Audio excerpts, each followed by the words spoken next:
So good morning, everybody, and thanks for taking part in our first official asset management working group event. So before we get on with the interesting stuff, and as we're just formally kicking off the asset management working group, I thought I'd provide a brief introduction to the group. So here you see the mandate, but maybe a little background as to what got us here might help put things into perspective. One of the initial motivations for the group was to facilitate bringing reliability, domain knowledge, and experience available from other industries like manufacturing-based utilities to a mobile mining environment. Some of these practices were more readily adopted in mill and plant environment, but there was a lack of uptake in the mine. Some of the reasons had to do with culture and will, admittedly, but there's also some valid reasons mines have difficulty applying some basic reliability and maintenance practice, some of which include unpredictable geology and operating conditions, which can lead to dynamic mine and maintenance scheduling.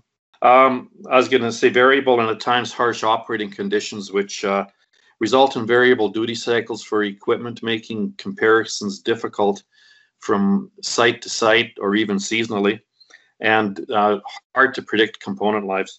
And we're also very prone to operator damage, all of which add a level of complexity to managing reliability in the mobile environment.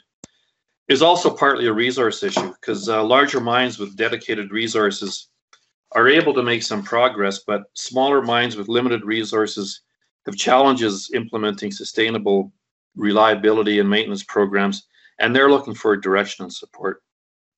And there's also a gap in our community, and I'm referring to the surface and underground mobile, to share experiences and knowledge with groups like Western Mine Maintenance and the Truck Shovel Users Group closing down, and OEM user groups meeting less and less frequently. We're missing a forum for mining, maintenance, and reliability people with common equipment and common issues to exchange experiences.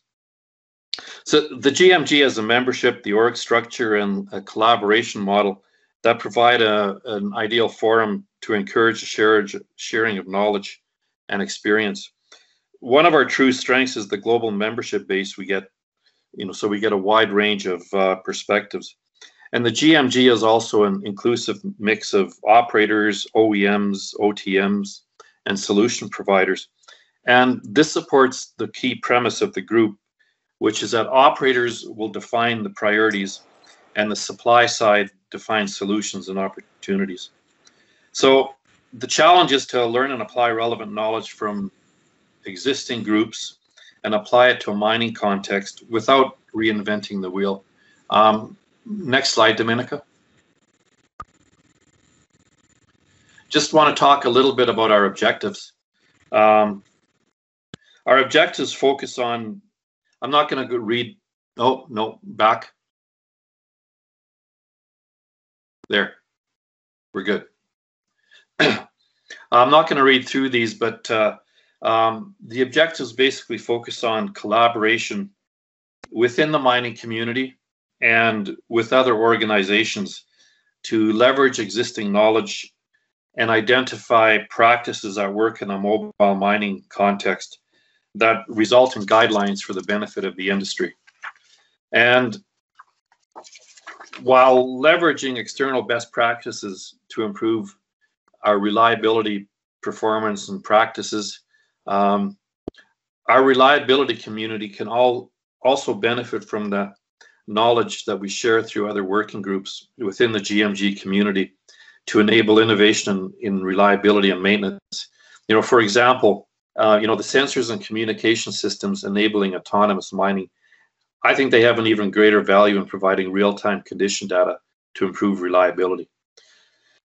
And on the flip side, the knowledge that we bring to the mining community, and by we I mean the asset management community, is foundational to the success of emerging technologies and other GMG initiatives. Some of the examples being autonomous mining is dependent on total system reliability.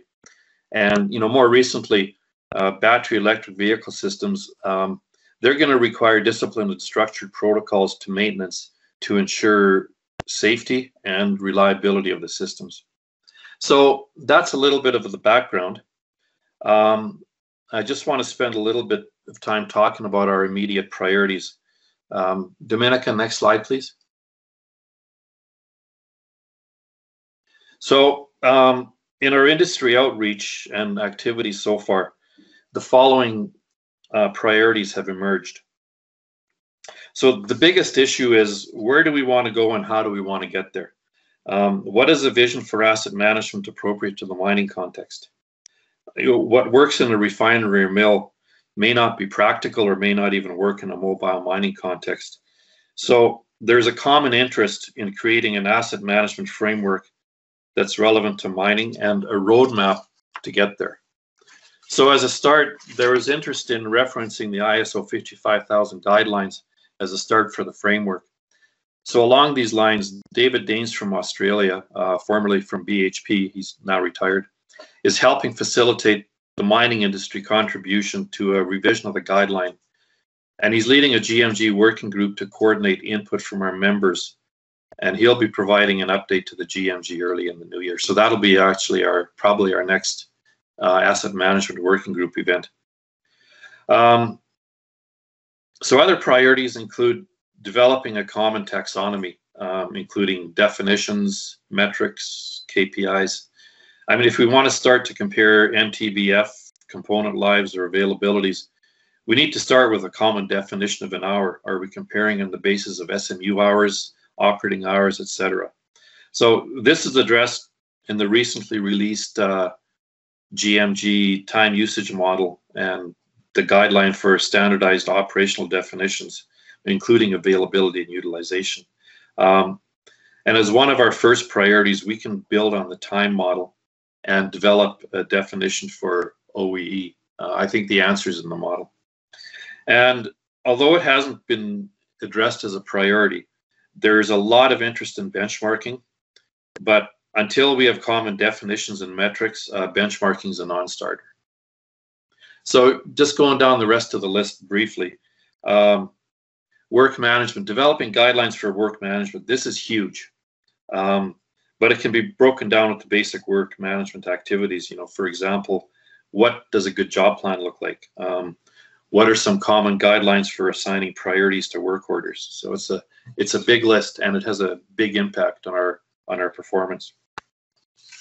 One that comes up a lot is CMMS systems. You know, instead of trying to fit a square peg in a round hole, trying to adapt a financially driven ERP to a maintenance application, coming up with an industry consensus criteria to what a functional CMMS would look like for a mobile mining application.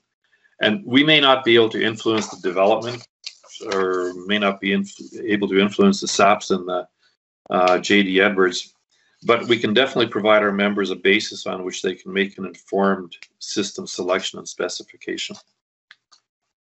Reliability analytics, this is a timely topic. It's huge potential, huge benefit, but the solution doesn't come out of a box.